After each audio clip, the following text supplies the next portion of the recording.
The apartment door crashed open with such force that the frame splintered. Laura dropped her coffee mug, watching it shatter across the kitchen floor as her younger sister Beatrice stumbled into the hallway, dragging two massive suitcases behind her. Her face was swollen and blotchy, mascara streaked down her cheeks in dark rivers, and her expensive wedding dress was still visible beneath a hastily thrown-on coat. "Laura, please," Beatrice gasped, her voice raw from crying. "I have nowhere else to go." Laura stood frozen in her doorway, her mind racing back 3 months to the family group chat where her mother and sister had publicly eviscerated her character.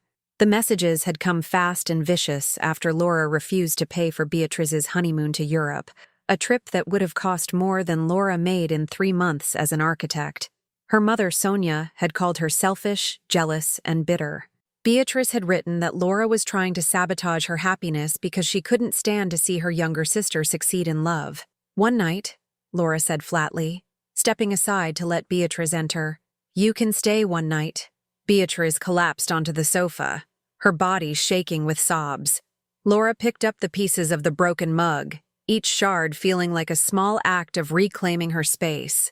She had blocked their numbers after the incident, changed her social media settings, and spent weeks rebuilding the sense of peace that her family had shattered.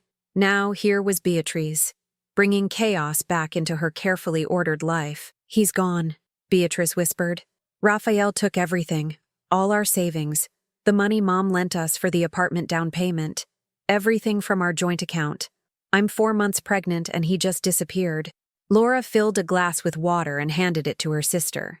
She noticed the slight curve of Beatrice's stomach, the way her sister's hands trembled as she accepted the glass. Part of Laura wanted to feel sympathy, but a larger part remembered the humiliation of being called bitter and jealous in front of 20 family members. "Where's Mom?" Laura asked. "She won't talk to me. She says this is my fault for choosing the wrong man, for wasting the family's money." Beatrice looked up with red-rimmed eyes. "She blocked me too when I went to her apartment. She screamed that I was just like you, destroying the family." Laura sat down in the armchair across from the sofa, maintaining distance. "You have one night to figure out your next move. Tomorrow morning you leave." Beatrice nodded, too exhausted to argue. She curled up on the sofa and fell asleep within minutes, still wearing her coat. Laura watched her sister for a long moment before going to her bedroom. She locked the door behind her, a habit she had developed after years of her family treating her boundaries as suggestions rather than rules. The next morning, Laura made coffee and toast but didn't wake Beatrice. At 8 sharp, she shook her sister's shoulder. Beatrice jolted awake, disoriented and puffy-faced. "Time to go," Laura said. "I'm calling Mom." "She won't answer," Beatrice protested weakly. Laura pulled out her phone and dialed from a number her mother wouldn't recognize, a work line she rarely used. After 3 rings, Sonia answered. "Hello? Mom, it's Laura. Beatrice is here and she needs somewhere to stay." The line went dead immediately. Laura called back twice more, and each time her mother hung up the moment she heard Laura's voice. On the 4th call, Sonia finally stayed on the line long enough to hiss, "I have nothing to say to you. You wanted this family to fall apart, and now it has. Congratulations." "Beatrice is pregnant and homeless," Laura said calmly. "Are you really going to abandon your own daughter? She made her choice. She married that man against my better judgment, and now she has to live with the consequences. And you're probably enjoying this. You always hated that she was happy." Laura ended the call. She turned to Beatrice, who had been listening. "Get your things. You're going to Mom's house whether she likes it or not. She'll call the police," Beatrice whispered. "Let her. You're her daughter and you're pregnant. No police officer is going to side with her." Laura grabbed one of the suitcases. "Come on." They drove in silence to Sonia's apartment across town. Laura helped carry the suitcases to the door, then rang the bell repeatedly until her mother answered. Sonia looked older than Laura remembered, her hair more gray, her face lined with new wrinkles. "She's your problem now," Laura said, gesturing to Beatrice. "I've done my part." "You've done nothing but cause problems for this family," Sonia spat back, but she didn't close the door when Beatrice dragged her suitcases inside. Laura drove away without looking back. She felt a strange emptiness, not quite satisfaction but not guilt either. She had fulfilled the bare minimum of familial obligation and nothing more. They had taught her that loyalty was conditional, and she had learned the lesson well. 2 weeks passed in blessed silence. Laura threw herself into work, designing a new commercial complex that demanded all her attention. She went to dinners with colleagues, visited museums on weekends, and carefully rebuilt the life her family had interrupted. She thought about Beatrice occasionally, wondering if the baby was healthy, but she didn't reach out. That door had closed. Then Helena called. Helena was Laura's best friend from university, now a successful lawyer specializing in fraud cases. They met for lunch once a month and shared everything. Laura had told Helena about Beatrice's situation in passing, not expecting anything to come of it. "I found something," Helena said over the phone, her voice tight with controlled excitement. "Can you come to my office right now?" Laura arrived within 30 minutes. Helena's office was sleek and modern, with floor-to-ceiling windows overlooking the financial district. Helena closed the door and pulled up several documents on her computer. "I did some digging on Raphael," Helena began, "just out of curiosity to see if there was any way to help Beatrice recover the money. Laura, this man doesn't exist. Or rather, Rafael Silva doesn't exist. The man your sister married is actually Carlos Mendonça, and he's wanted in 5 different states." Laura leaned closer to the screen. Helena clicked through police reports, fraud complaints, and surveillance photos. The man in the images was definitely Rafael, or Carlos, or whoever he really was. Each report followed the same pattern. He would romance a woman, usually someone with significant savings or family money, marry her quickly, get her pregnant, and then disappear with everything he could steal. "There are 3 other women we know of," Helena continued, "all pregnant, all abandoned, all financially devastated. This guy is a professional con artist. He uses fake documents, fake job references, even fake friends who pose as his family during courtship. How did he get past background checks for the marriage license?" Laura asked. "Good quality forgeries and a clerk who didn't look too closely. Plus, he targets women who are desperate to get married. Your sister was 32, and your mother had been pressuring her about finding a husband for years, right?" Laura nodded slowly. She remembered the constant comments at family gatherings, the not-so-subtle hints that Beatrice was running out of time to have children. Raphael had appeared at exactly the right moment, charming and attentive, with a supposedly successful career in sales and a family story that explained why he had no local connections. "There's more," Helena said. "I tracked some of his financial activity. He made a mistake. After he cleaned out Beatrice's accounts, he transferred most of the money to an offshore account, but he used his real ID number for one transaction. If we can get all 4 victims to file a joint action, we can freeze that account and potentially recover a significant amount of money." Laura sat back in her chair, processing the information. A small, dark part of her felt vindicated. She had warned Beatrice that Raphael seemed too good to be true, that his sudden appearance and rushed wedding were red flags. The family group chat had lit up with accusations that Laura was jealous and trying to ruin Beatrice's happiness. Now it turned out she had been right all along. "What do you need from me?" Laura asked. "Permission to keep investigating. And eventually, someone needs to tell Beatrice and the other victims. We need them to coordinate their legal actions." "Don't tell Beatrice yet," Laura said after a moment. "Let me think about how to handle this." Helena raised an eyebrow but nodded. "You're the client. But don't wait too long. Carlos could move that money at any time." Laura spent the next week in a strange state of limbo. She had information that could help her sister, but she wasn't sure she wanted to help. The wounds from the family's betrayal were still fresh. She remembered lying awake at night, reading and rereading the hateful messages, wondering how the people who were supposed to love her unconditionally could turn on her so completely over money. But there was also the baby to consider, an innocent child who had no say in any of this. And despite everything, Beatrice was still her sister. Laura had spent 28 years as the responsible older sibling, and some habits were hard to break. Finally, she made her decision. She called Helena and authorized her to continue the investigation and prepare the legal documents. Then she drove to her mother's apartment. Sonia answered the door looking exhausted. The apartment behind her was in chaos. Dishes piled in the sink, laundry overflowing from baskets, and Beatrice was asleep on the sofa in the middle of the afternoon. Laura noticed that the door to Beatrice's old bedroom was closed. "What do you want?" Sonia asked without inflection. "Can I come in?" "Why? So you can gloat?" "I have information about Raphael. Information that might help get the money back." Sonia's eyes widened slightly, but she stepped aside. Laura entered and walked to the kitchen table, which was covered in bills and collection notices. Sonia followed her but didn't sit down. "He's a con artist," Laura said bluntly. "His real name is Carlos Mendonça, and he's done this to at least 3 other women. My friend Helena is a lawyer, and she found evidence that could help recover some of the stolen money, but Beatrice needs to coordinate with the other victims." "How much will this lawyer cost?" Sonia asked. "I'll pay her fees. But I have conditions." Sonia's expression hardened. "Of course you do. You need to apologize to me publicly in the family group chat. You need to acknowledge that I was protecting myself when I refused to pay for the honeymoon, and that I was right to be cautious. You need to admit that you were wrong." "Absolutely not," Sonia said immediately.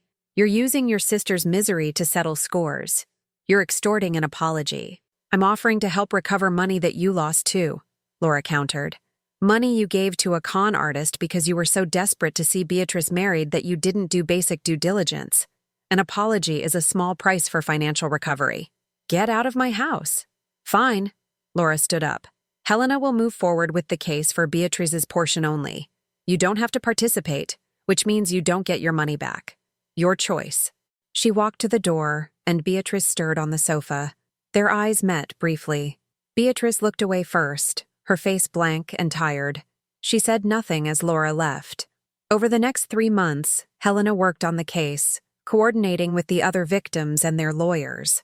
Laura received regular updates but stayed out of the direct proceedings.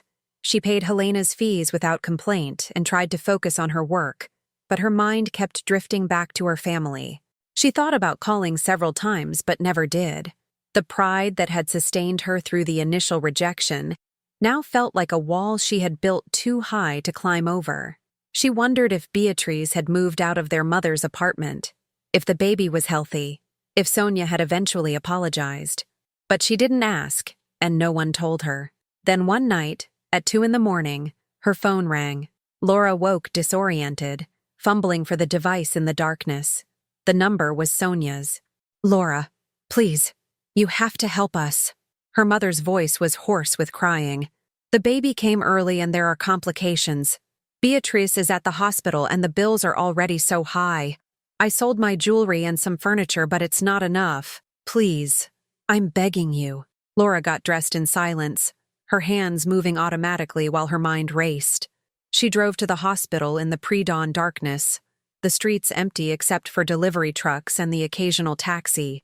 The neonatal ICU was on the 4th floor. She found Beatrice sitting alone in a corridor, staring at the wall. "Where's Mom?" Laura asked. "She collapsed.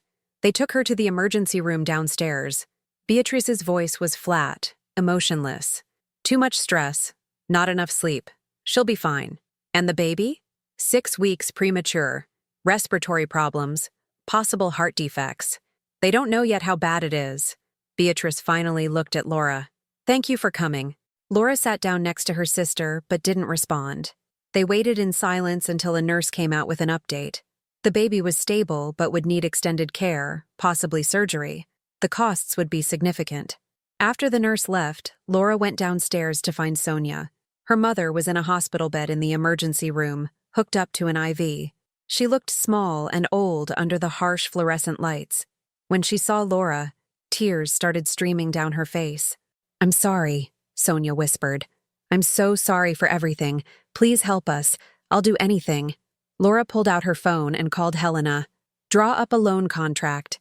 Standard terms, fair interest rate, strict payment plan. I need it by this afternoon." "A loan contract for your family?" Helena asked carefully. "Yes, business terms. Nothing personal. Can you do it?" "I can do it." Laura hung up and looked at her mother. "I'll pay the medical bills, but this isn't a gift. You and Beatrice will sign a loan contract with a repayment schedule. If you miss payments, there will be consequences. This is a business transaction." Sonia nodded, too desperate to argue. "Whatever you want. Just please help the baby." Laura spent the rest of the day handling logistics. She paid the initial hospital bills, spoke with the billing department about ongoing costs, and met with Helena to finalize the contract. Helena arrived at the hospital that evening with the documents printed and ready to sign.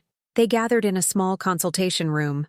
Sonia had been released from the emergency room and looked shaky but upright. Beatrice held the pen with white knuckles as she read through the contract. Helena explained each clause carefully, making sure both women understood what they were agreeing to. "This is a binding legal document," Helena said. "If you default on the payments, Laura can take legal action to recover the funds. Do you both understand?" Sonia and Beatrice nodded. They signed with Helena as witness. Sonia's hands shook so badly she could barely write her name. Beatrice signed quickly, her face expressionless. When it was done, Laura put the contract in her bag and stood up. "I'll visit regularly to check on the baby's progress," she said. "But this doesn't change anything between us personally. This is a financial arrangement, nothing more." The baby remained in the NICU for 6 weeks. Laura visited 3 times a week, always during off-peak hours when she was unlikely to run into other family members. She watched through the glass as the tiny infant struggled to breathe, hooked up to machines and monitors. The doctors were cautiously optimistic. The heart defect was minor and would likely resolve on its own. The respiratory problems were improving with treatment. During one visit, Laura arrived to find Beatrice already there, standing at the window and staring at her son. She had named him Daniel. Beatrice had lost weight, her face gaunt and her clothes hanging loose. There were deep circles under her eyes that suggested she wasn't sleeping much. "He opened his eyes yesterday," Beatrice said without looking away from the window. "The nurse let me hold him for 10 minutes. It was the first time." Laura stood next to her sister and looked at the baby. He was so small, barely 5 pounds, with a thin tube in his nose and wires attached to his chest. But his eyes were open and alert, and when the nurse adjusted his position, he moved his tiny fists. "He's strong," Laura said, "like his aunt." Beatrice's voice was still flat, but there was a hint of something else underneath. "Mom wants to know if you'll reduce the interest rate on the loan. She says it's too high for family. The rate is standard for a personal loan, actually below market rate." "I know. I looked it up." Beatrice finally turned to face Laura. "I'm getting a job next week. Cashier at a supermarket. Night shift so Mom can watch Daniel during the day once he comes home. I'll start making payments as soon as I get my first paycheck." "The contract doesn't require payments until 6 months after signing." "I know. But I want to start early." Beatrice held Laura's gaze. "I understand what you're doing. This isn't about the money, not really. You're teaching us a lesson. You're making sure we understand consequences and boundaries and all the things we trampled over when we chose Raphael over your warnings. I get it, and I accept it, because you're right. We deserve this." The honesty in Beatrice's words hit Laura harder than any apology could have. She had expected tears or manipulation or anger, not this cold acceptance of responsibility. It made her feel like a villain in her own story, which wasn't at all how she had imagined this playing out. "I should go," Laura said. "I have an early meeting tomorrow." She walked quickly to the elevator, feeling Beatrice's eyes on her back. In the parking garage, she sat in her car for a long time before starting the engine. The satisfaction she had expected from asserting boundaries and demanding accountability felt hollow. Instead, she just felt tired. That night, Laura couldn't sleep. She pulled out the contract and read through it again, seeing it with fresh eyes. She had turned her family into her debtors. She had chosen punishment over compassion, justice over mercy. And while part of her still believed she was right to protect herself, another part wondered if she had gone too far. She called Helena the next morning. "I need to know about the offshore account case. Where are we with recovering Carlos's stolen money?" "Good news, actually. We got the freeze approved yesterday. The total amount in the account is substantial. After legal fees and dividing it among the 4 victims, Beatrice's portion will be enough to cover what he stole from her, plus the medical bills you paid, with some left over." Laura sat down heavily. "How much is some?" "Approximately 30,000. Maybe more depending on final calculations. Enough to set up a decent college fund for the baby. Send me the updated numbers when you have them. I need to think about something." Laura spent the next week reviewing her options. She could simply cancel the loan and return the money directly to Beatrice and Sonia. But that felt wrong somehow, like it would erase the lesson they had all learned. She could keep the loan as is and let them pay her back, but that would create a permanent power imbalance in their relationship. Finally, she came up with a third option. She called Helena again. I want to restructure the contract. Instead of Beatrice and Sonia paying me back, I want the payments to go into a savings account in Daniel's name, a trust that he can access when he turns 18. So they'll still make the monthly payments, but the money goes to the baby. Exactly. They need to take responsibility for their mistakes. But the next generation shouldn't suffer for it. Can you draft the changes? I can, but Laura, this is incredibly generous. Are you sure? I'm not being generous. I'm being practical. This way, Daniel benefits from their accountability, and they learn to manage money responsibly by making regular payments. Everyone wins except me, which I suppose is appropriate punishment for enjoying their suffering a bit too much. Helena laughed. You're a complicated person, Laura Martinez. Just draw up the papers. The new contract was ready within days. Laura delivered it personally to her mother's apartment. Sonia opened the door with obvious reluctance, but let her in. The apartment looked better than last time. The dishes were clean, the laundry put away, and Beatrice's old bedroom door was open. Inside, Laura could see a crib and baby supplies. He's coming home tomorrow, Sonia said, following Laura's gaze. The doctors say he's ready. That's good. Laura set her bag on the table and pulled out the contract. I have changes to our agreement. Sonia's face fell. If you're making it harder, I don't know if we can manage.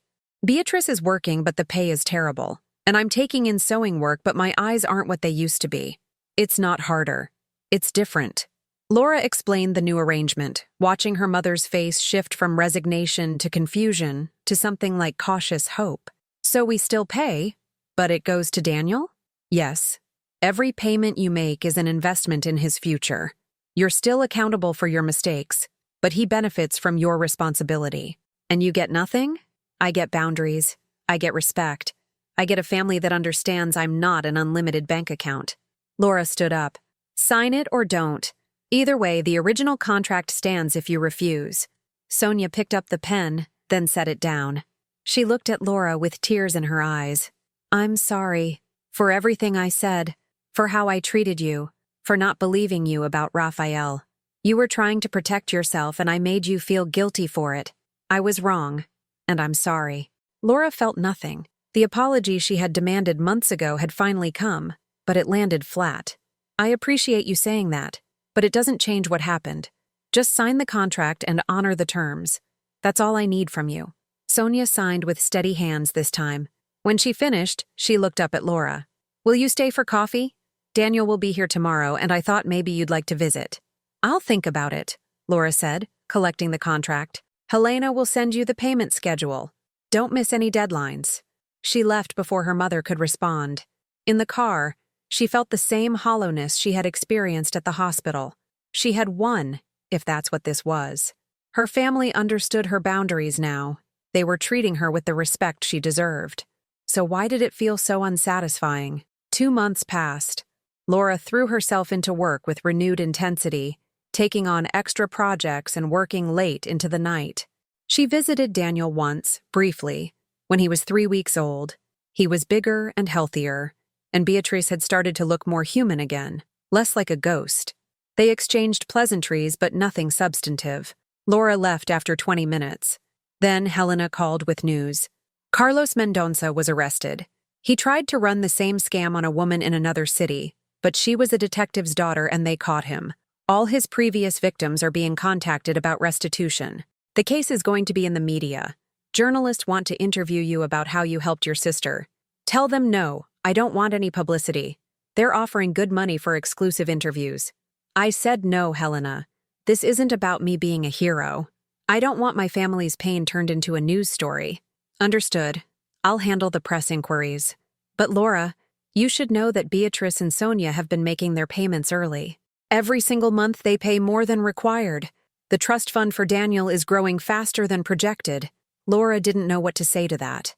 After she hung up, she sat at her desk and stared out the window.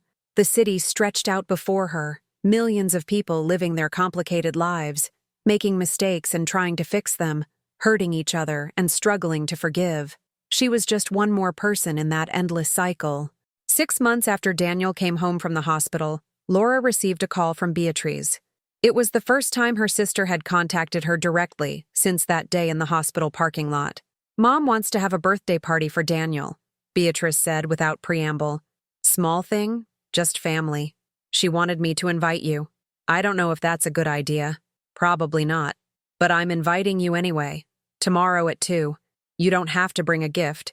Just show up if you want to." Beatrice hung up before Laura could respond. Laura stared at her phone, debating. Part of her wanted to refuse out of principle. Another part was curious about how her family had changed. Finally, she decided to go, if only to see Daniel on his birthday. The next day, she arrived at her mother's apartment at exactly 2 o'clock. She had bought a small gift anyway, a stuffed animal that squeaked when squeezed. Sonia answered the door and actually smiled when she saw Laura. "You came. I wasn't sure you would." "Neither was I." The apartment was clean and organized, a dramatic change from the chaos of months ago. There was a simple cake on the table decorated with blue frosting and a single candle. Beatrice was in the kitchen making coffee, and Daniel was on a playmat on the floor, surrounded by soft toys. "He's crawling now," Sonia said proudly. "Started last week. Gets into everything." Laura sat down on the floor next to the playmat. Daniel looked up at her with bright, curious eyes. When she squeaked the stuffed animal, he laughed and reached for it with chubby hands. The sound of his laughter was surprisingly pure, untainted by the complications of adult relationships and family drama. They ate cake and drank coffee. The conversation was stilted at first, carefully avoiding anything controversial. Sonia talked about her sewing business, which was slowly building a client base. Beatrice mentioned that she had been promoted to head cashier and was taking online classes in accounting. No one mentioned Rafael or Carlos or whatever his real name was. No one brought up the loan payments or the months of silence. It was awkward and uncomfortable, and nothing like Laura had imagined when she used to daydream about her family apologizing. There was no dramatic reconciliation, no tearful hugs, no declarations of changed hearts. Just 3 women sitting in a clean apartment, eating cake and watching a baby play with toys, carefully navigating around the wounds they had inflicted on each other. When Laura stood up to leave, Beatrice walked her to the door. She handed Laura an envelope without saying anything. Laura opened it in the hallway. Inside was a check for the full remaining balance of the loan, paid 6 months early, and a photograph of Daniel. The baby was smiling at the camera, his eyes bright and happy. On the back of the photo, someone had written the date and his age. Nothing else. No message, no sentiment, just the facts. Laura put the photo in her wallet and drove home. She didn't feel triumphant. She didn't feel reconciled.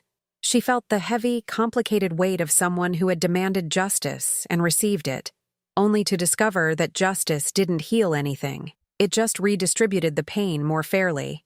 She thought about calling Beatrice to acknowledge the early payment, but decided against it. What would she say? Thank you for honoring your debts? Congratulations on learning responsibility? All of it sounded patronizing and false. So she said nothing, and Beatrice said nothing, and the silence between them was more honest than any words could have been. The next week, Laura deposited the check into Daniel's trust fund.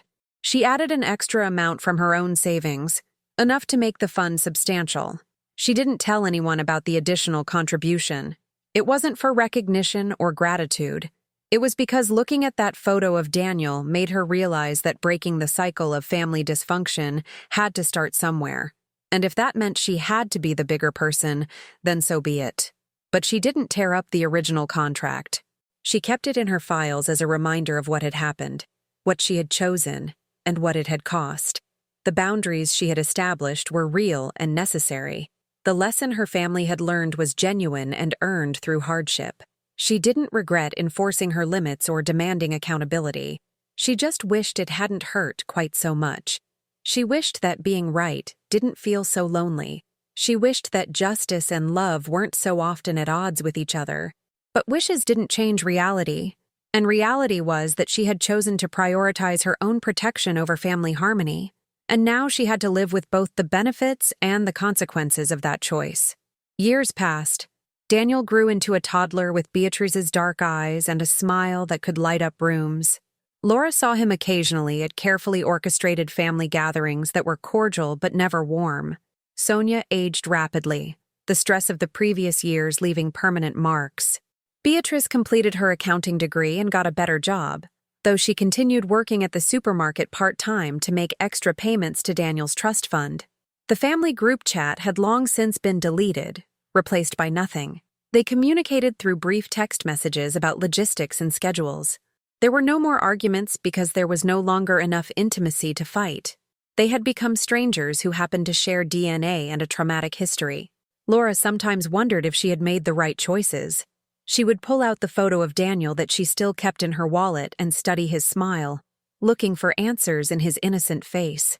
He was thriving because of the trust fund, because his mother and grandmother had learned financial responsibility through their monthly payments, because the consequences of bad decisions had been distributed fairly across the generations. But the cost of that fairness was a family fractured beyond repair. Laura's relationship with her mother never recovered. They were civil but distant, like acquaintances forced to interact at mandatory events. Beatrice treated Laura with respectful wariness, always careful not to ask for anything, always maintaining proper boundaries. It was what Laura had wanted, but it turned out that getting exactly what you want isn't always satisfying. On Daniel's second birthday, the cycle repeated with another small party. Same clean apartment, same simple cake, same awkward conversation. But this time, when Beatrice walked Laura to the door, she did something unexpected. She looked directly at Laura and said, "He asks about you sometimes. He calls you Aunt Serious because you never smile much around him." "I'm not good with children," Laura said, which was true, but also an excuse. "You're not good with family," Beatrice corrected. "But neither am I anymore. I guess we're both learning to live with what we chose." And what did we choose? Survival over connection, safety over vulnerability, being right over being happy. Beatrice shrugged. Maybe that's what adults do. Maybe that's just how broken families work now. Laura drove home thinking about Beatrice's words. Her sister had become perceptive in ways that surprised her, probably a result of being forced to grow up quickly under the weight of single motherhood and financial hardship. The girl who had demanded Laura pay for her honeymoon was gone, replaced by a woman who understood that everything had a cost, and someone always had to pay it. The revenge Laura had imagined when Beatrice first showed up at her door had looked different in her mind. She had pictured her family begging for forgiveness, acknowledging their mistakes, treating her with the respect she deserved. She got all of that, technically, but the reality was so much more complicated and painful than the fantasy. She had rebuilt the boundaries that her family had destroyed, but those boundaries were walls now, keeping everyone at a distance. She had taught them about consequences and accountability, but in doing so had created a relationship based on transactions rather than love. She had won the war, but lost something essential in the process, something she couldn't quite name but could feel the absence of every time she looked at that photo of Daniel. The photograph stayed in her wallet, a reminder of both her victory and its price. Every time she opened her wallet to pay for coffee or lunch, she saw his smile looking back at her. Some days it felt like an accomplishment, proof that she had broken a toxic cycle and protected future generations.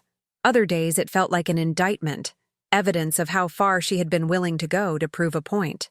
She never told anyone about the extra money she had added to Daniel's trust fund.